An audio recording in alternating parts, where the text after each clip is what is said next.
News కు స్వాగతం. ముందుగా హెడ్లైన్స్. వాయనాడుకు ప్రధాని మోదీ.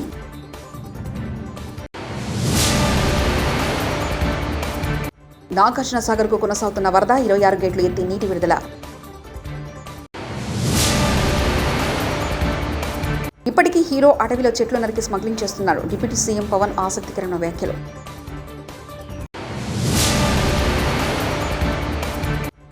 మంగళగిరి నాంచరమ్మ చెరువు ప్రాంగణంలో నూతనంగా నిర్మించిన కళ్యాణ మండపాన్ని ప్రారంభించిన నారా లోకేష్. ప్రకృతి సృష్టించిన బీభత్సంతో కేరళలో వయనాడ్ జిల్లాలోని చూర్మలల్క, ఉండక్క గ్రామాలు దారుణంగా దెబ్బతిన్నాయి. ఈ నేపథ్యంలో ప్రధాని నరేంద్ర మోదీ ఆగస్టు 10వ తేదీన అంటే శనివారం ఆయా గ్రామాల్లో పర్యటించనున్నారు. అలాగే నిరాశ్రయులు తలదాచుకుంటున్న పునరావాస కేంద్రాలను సైతం ఆయన ఈ పర్యటనలో భాగంగా సందర్శించనున్నారు. తెలంగాణ రాష్ట్రానికి పెట్టుబడులే లక్ష్యంగా ముఖ్యమంత్రి రేవంత్ రెడ్డి అమెరికా పర్యటన కొనసాగుతుంది.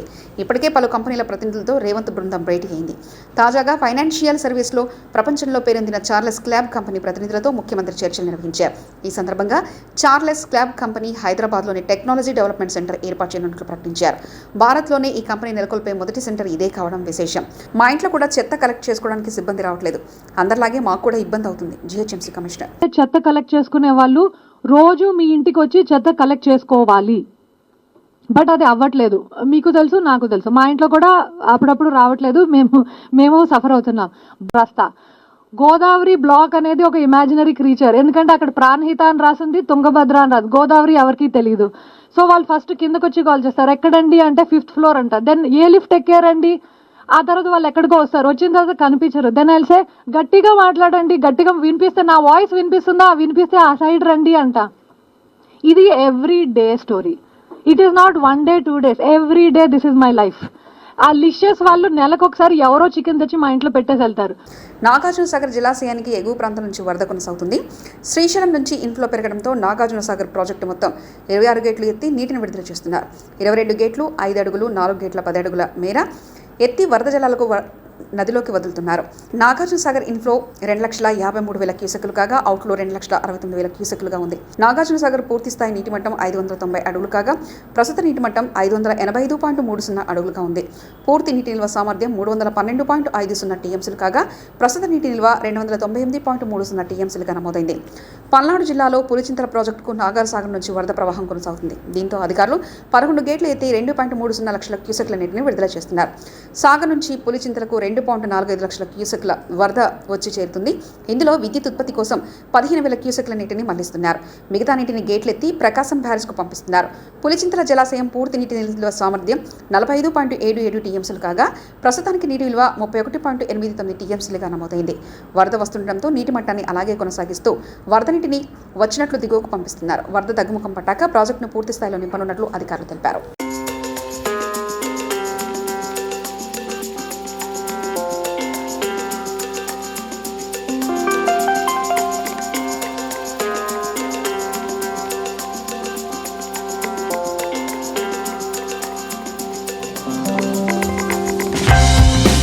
సీఎం రేవంత్ రెడ్డి అమెరికా పర్యటనపై బీఆర్ఎస్ నేతలు బాల్క సుమన్, క్రిషాంక్ చేసిన వ్యాఖ్యలను ఏఐసీసీ కార్యదర్శి సంపత్ కుమార్ తిప్పికొట్టారు. గురువారం మీడియాతో మాట్లాడుతూ బాల్క సుమన్, క్రిషాంకులు కేటీఆర్కు విరుద్ధంగా మాట్లాడుతున్నారు. కేటీఆర్కు సుమన్, క్రిషాంక్ మధ్య చెడినట్లుంది అంటూ వ్యాఖ్యలు చేశారు. సీఎం రేవంత్ రెడ్డి అమెరికా పర్యటన విజయవంతం కావాలని కేటీఆర్ కోరుకుంటున్నారని తెలిపారు. ఓడిపోయిన నరేషంలో బీఆర్ఎస్ నేతలు ఏం మాట్లాడుతున్నారో అర్థం కావట్లేదని మండిపడ్డారు. ప్రయత్నం మొదలైంది.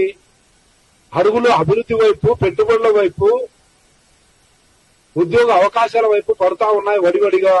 దాన్ని ఏ రకంగా విమర్శించాలి? కోడిగుడ్డు ఎన్నికలు పిలిచినట్లు, పీకనిక ప్రయత్నం చేసినట్లు ఏదో ఒక రంధ్రాన్వేషణలో భాగంగా చేసిన విమర్శ ఇంకా రానేలే, కానేలే. ఇంకా వస్తే కూడా వాళ్ళు పెట్టుబడులు పెడతామన్నారు తప్ప తెలంగాణ రాష్ట్ర ఆస్తి మొత్తం దోచుకుంటాం అనలే. వాళ్ళు పెట్టుబడులు పెడతామన్నారు. బెంగళూరు పర్యటనలో ఉన్న డిప్యూటీ సీఎం జనసేన అధినేత పవన్ కళ్యాణ్ సంచలన వ్యాఖ్యలు చేశారు. సినిమా హీరోల గురించి ఆసక్తికరంగా స్పందించారు. 40 సంవత్సరాల క్రితం సినిమాలో హీరో అడవులను కాపాడేవాడని, కానీ ఇప్పుడు హీరో అడవుల్లో చెట్లను నరికి స్మగ్లింగ్ చేస్తున్నారని వ్యాఖ్యానించారు. ఇది ప్రస్తుత సినిమా పరిస్థితి అని ఆయన అభివర్ణించారు.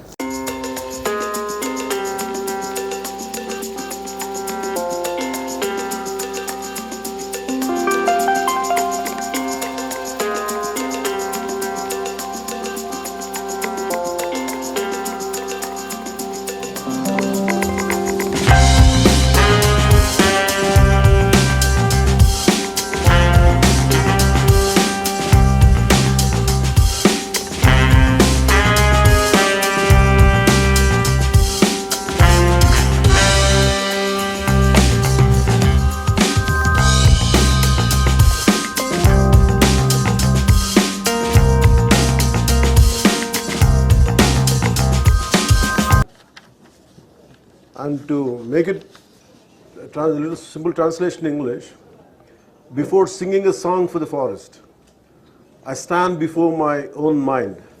The forest's gentle breeze opens up the petals of my mind's awareness.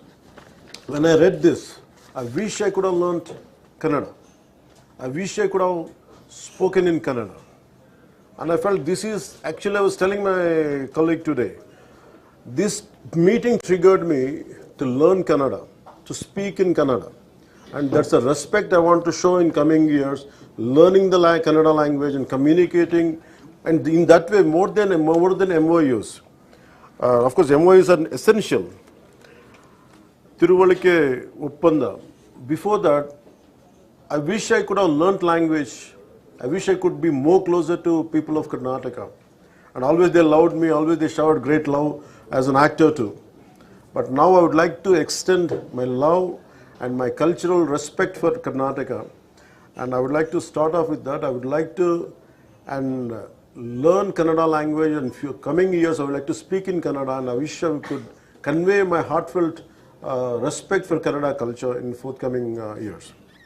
So in short, we can say that I came here as I have taken the charge of forest and environment and pollution board. My first thing was, always there was a pain in me. My first awareness in the forest was the Kannada continuous Sri Rajkumarji's Gandhada Gudi. So Gandhada Gudi is all about protecting a forest, how a DFO forest officer safeguards the forest and from smuggling. So I was sharing with my colleagues the other day in Aranya Bhavan. I was sharing how the culture transformed. A hero was around 40 years back. He is someone who safeguards the forest. And now the hero is someone who cuts away the forest and who is a smuggler. This we can understand. So Gandhada Gudi is all about safeguarding, and nowadays the current cinema, of course I'm a part of the cinema also, and most of the time I struggle to do such films. I said, am I sending the right message? But of course cinema is different, but the culture. Mangalagiri నాగ్చరమ్మ చెరువు ప్రాంగణంలో పద్మశాలీయ బహుత్తమ సంఘం ఆధ్వర్యాన నూతనంగా నిర్మించిన కళ్యాణ మండపాన్ని ప్రారంభించారు నారా లోకేష్.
అయినా కూడా ఒక సంకల్పంతో కమిటీ పెద్దల దగ్గర నుంచి, హనుమంతరావు గారి దగ్గర నుంచి, ఇటు పక్కన మన రాజు గారు కానివ్వండి, అబద్దయ్య గారు కానివ్వండి, శ్రీను గారు కానివ్వండి, అనురాధ గారు కానివ్వండి, అందరి ప్రోత్సాహంతో ఈరోజు మనం పనులు పూర్తి చేసుకునే పరిస్థితికి వచ్చాం.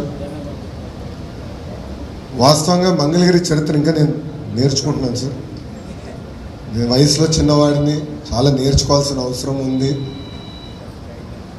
పెద్దలు ఒక మాట అన్నారు, హనుమంతరావు గారు ఒక మాట అన్నారు, రాబోయే తరాలు ఈ పవిత్రమైన బాధ్యతని ముందలు తీసుకెళ్ళాలి అంటే కంటిన్యూటీ అనేది చాలా చాలా అవసరం అని ఒక పెద్ద మాట చెప్పారు.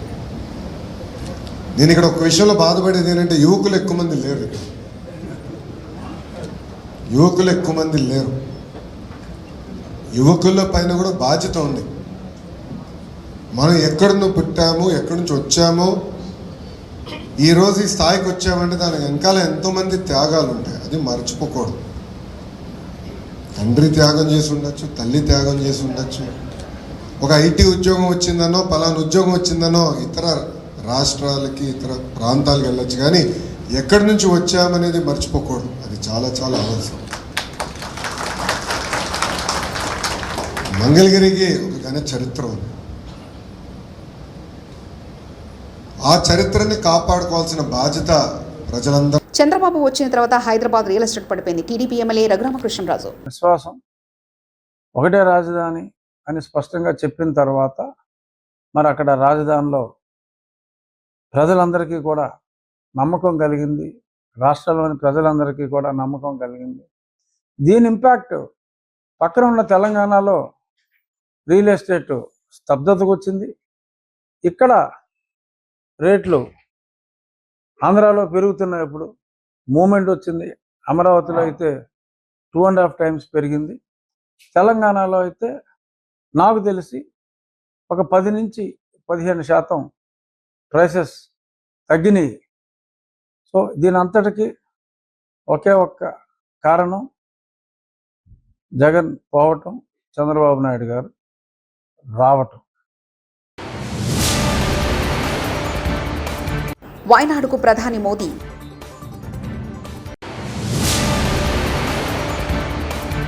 నాగార్జున సాగర్ కు కొనసాగుతున్న వరద, 26 గేట్లు ఎత్తి నీటి విడుదల. ఇప్పటికీ హీరో అడవిలో చెట్లు నరికి స్మగ్లింగ్ చేస్తున్నాడు. డిప్యూటీ సీఎం పవన్ ఆసక్తికరమైన వ్యాఖ్యలు.